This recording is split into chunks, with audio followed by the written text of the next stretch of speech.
Welcome back, my DGen family. Here we go again. It is officially the day before NFL season. And yeah, I'm going to say NFL season. I don't care if it's a Hall of Fame game. They're moving, they have their uniforms on. I can bet on it. It's NFL season. So let's get into it. Like I said earlier or in the last video, we are going to recap the plays for this Hall of Fame game. Everything's moved against me, and I don't give two shits. So you can find better lines now. We'll give you some tips on that. I have some stats on the over-unders for every individual team and percentages and all that kind of good stuff. And then plays actually for NFL Week 2. So we're looking way ahead there. Let's get started, though. Like I said, the Hall of Fame game. The two plays that I picked, and this is earlier in the offseason, probably about a month ago, if not more, that I got these plays here. We got the Chargers +1 at -115. Now, like I said, both these have moved against me. So if you're going to be on the same side with me, you're actually going to get a better number than I did. So the line currently is Chargers +2.5. Depending on what book you're at, some places I've seen it as Chargers +2. Some I've seen it +2.5. Some it's -115, -120. Others it's -110. So it's kind of all over the place. I don't think that there's a real strong consensus, if I could speak for a second, as far as where this number is at just yet. So look around, see what you can get if you want the Chargers. I will tell you the reason I took the Chargers months ago is because the quarterback room is better. The defense is slightly ahead. The coach actually cares more about this game in particular. Not that Dan Campbell doesn't, not that the Lions aren't going to try in preseason, because they do, but the Lions have just recently been doing really well in the playoffs. So I don't think there's a whole lot of motivation. They don't have too many issues with trying to get fired up about the regular season or where their goals are at. The Chargers last year was the first year for Harbaugh. Yes, they made the playoffs. It was a quick exit. They still need to kind of prove to everyone, what they're doing. They're going to incorporate some new things under Harbaugh, and just the whole offense is still going to, kind of get reworked and tweaked. And so there's not a huge amount of things changing, right? Like they still got, Herbert back there, but they also have Trey Lance, who's going to be starting this game. Trey Lance has been a starter in the NFL a handful of times here, whether it was with the Niners or the Cowboys. He's got some experience. He's not completely terrible. He has some, mobility to him. So that's all good. Receivers are okay. Obviously, we don't know who's going to be playing, so I don't want to make too many speculations as far as who's going to be out there with the receiving core. But we also know that they have Omarion Hampton. Again, I doubt that he plays. But either way, just a lot of younger guys there that may get some playing time, may not, but they're going to try to work in there. As far as the Lions are concerned, Jared Goff obviously isn't playing. Amon-Ra St. Brown is not going to play. Jameson Williams not going to play. Jahmyr Gibbs, Montgomery, none of these guys are playing. So they're trying to work in kind of a couple new offensive line pieces. Really, I want to say like 4 out of their 5 offensive linemen have changed. So they're still kind of maneuvering through that. They have a new offensive coordinator, defensive coordinator. So they're going to be working through some stuff. They're probably, I would assume, just from prior instances where this has happened, they really try to emphasize more on like technical stuff, and they're trying to see what they got there and what they can work in and how they can maybe make some adjustments. They're not super interested in winning the game. They are really more interested in like talent evaluation, making sure they got the right people in the right places, making sure that when it comes down to actual, real live bullets being fired, they know what they are doing. The players can be trusted with, running the execution. So again, all of these things to me point that the Chargers should win this game. Also, I'm on the under. Now, I got it at under 32.5. I have seen it at 33.5. I've seen others at 33. Either way, again, it's moving against me here, so it's gone up. A lot of people are expecting an over. And I think a lot of this is really just from last year. You saw a lot of people kind of get burned because it was an under at like 31, I think it was last year, something like that. And it just soared over. And that was with the game being called early due to a thunderstorm. Like the entire fourth quarter didn't get played. And I want to say they were either at 37 or 40, something like that. They were well over their total. So that is something that is, kind of in people's minds. Not to say that won't happen. By all means, it definitely could. But it's just not historically the way it goes. And looking at these two teams, because last year you had the Browns involved, and the Browns tend to always put pretty high scoring showings in their preseason, not so much in the regular season. I don't foresee that happening with either of these teams. Maybe we do get one or the other kind of going out there and putting on a show, but I don't see both these teams going out to try to put up a lot of offense. So I'm on the under. Like I said, you could take it at the 33.5 now. I don't do too many teasers at all, and probably even less so in the preseason, but I have had a couple people reach out to me. Then they're going to take the Chargers plus the 8.5, and then either pick your poison over or under, because you're going to get a pretty solid number either way, whether you get to the 39.5, so you're going to get the 38 and the 37, which are kind of key numbers, or you're going to get down to like a 27.5 to go over. So if you want to do that, that's one way to look at it. And either way, you think the Chargers are going to at least keep it within a score, it could be an easy win for you if you decide to do that. Like I said, I'm playing them individually. But that's it for the Hall of Fame game. Now, as far as under-overs, just kind of some numbers to look at.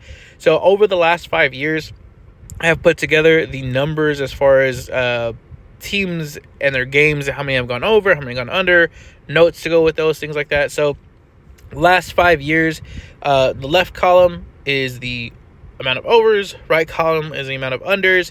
I have it organized by the highest number of unders at the very top, or highest percentage, I should say, of unders at the top, and then the highest amount of overs, or the less amount of unders, at the very bottom of this list. Take a second if you want to screenshot this, look at this. If you decide, you know what, hey, I want that list, message me, guys, or put it in the comments that you want that. Just give me like your Twitter handle, Blue Sky's handle, Facebook, however you want me to get in contact with you. Put it in the comments. I will give you this list. It's completely free. It's the last 5 years of over-under data for each and every team, as well as some notes on them. I really only put notes on the extreme ends. Like if you're in the middle somewhere and you're kind of 50-50, I'm really not doing a whole lot as far as notes are concerned or breakdowns. But just as an example, this Falcons team here, and of course it's not going to show it now. In the notes, if you actually get the list, it's going to show you how many of these over-unders came at home or away. And I did notice one trend, just to kind of across the board here. It's really cool to see, is that the philosophy of the offense comes through much more at home. So, for example, the Texans, especially under DeMeco Ryans, very defensive-minded team. They want to run the ball. They want to play defense. Yes, they have C.J. Stroud. Yes, they have Nico Collins. But their emphasis is going to be defense and running the ball. That's what we've seen with DeMeco Ryans. So they have the majority of their unders coming at home. Same thing for like the Giants, which is funny because Daboll's usually not really a defensive guy. But the one thing that has stood out to me here is that the Rams, even though they are a heavy under team, the majority of their unders come while they are on the road.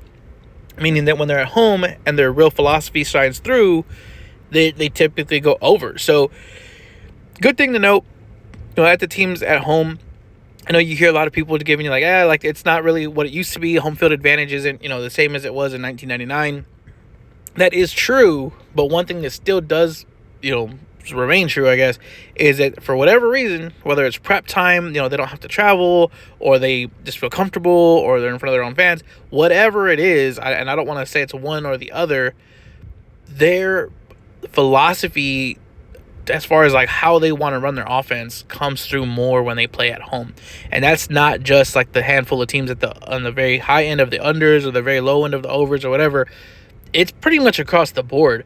If it's an over team, you see more of their overs come through at home. If it's an under team, you see more of their unders come through at home. So just a tidbit for you. Like I said, reach out to me if you want this whole list. But the important parts are the higher ends here. So the teams that are over, the Lions, the Vikings, the Cowboys, I kind of cut it there because that's when you get to like the 47, 48%, which is a little too close to me. If it's within like 2 or 3% of your being a 50-50 team, it's really not like a strong indicator.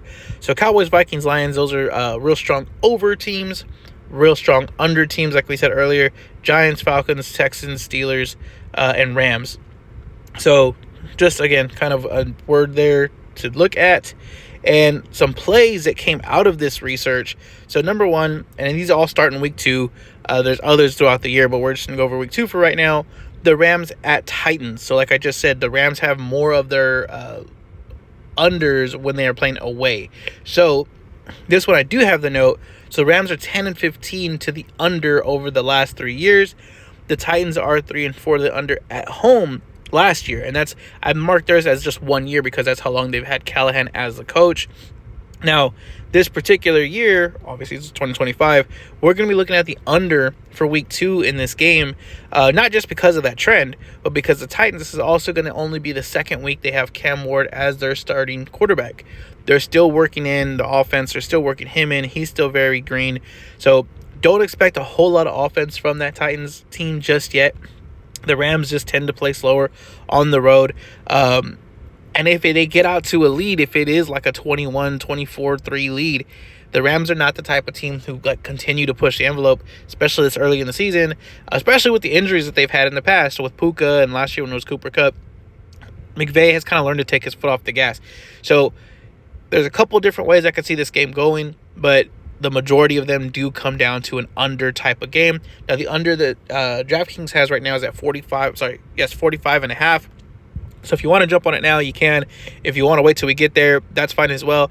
I could see this ticking up a little bit, only because week 1, the Titans do play the Broncos. And I think I've mentioned it before, but Sean Payton seems to have a really hard time with quarterbacks that he does not have a lot of video on or film on. And for that reason, I could see Cam Ward having a good first week. I could see the Titans actually having a surprising first week to most people. Cam Ward's probably going to run. That's why we have the over for his rushing yards for week 1. He may do better than expected because of who he's playing against. The Broncos are very, very highly rated defense kind of across the board. So if they put up even like 20 points in that week 1 showing, people are going to start to rate them kind of highly, even if they don't win. Especially same thing with the Rams. Rams have a tendency to come out very strong from the first week. So if they both show out, I could see this getting to 47. So you may want to wait. Take it at the under at that point, but just know that that's where we're at now is at 45.5. The other play, and in my opinion, the stronger play, Seahawks at Steelers week 2. That number is at 42.5. Steelers have a very strong home under trend. Last year they were 2-6, and that's pretty much the same almost every year for the last 5 years for them. The Seahawks on the other end of that have a very weak offensive line.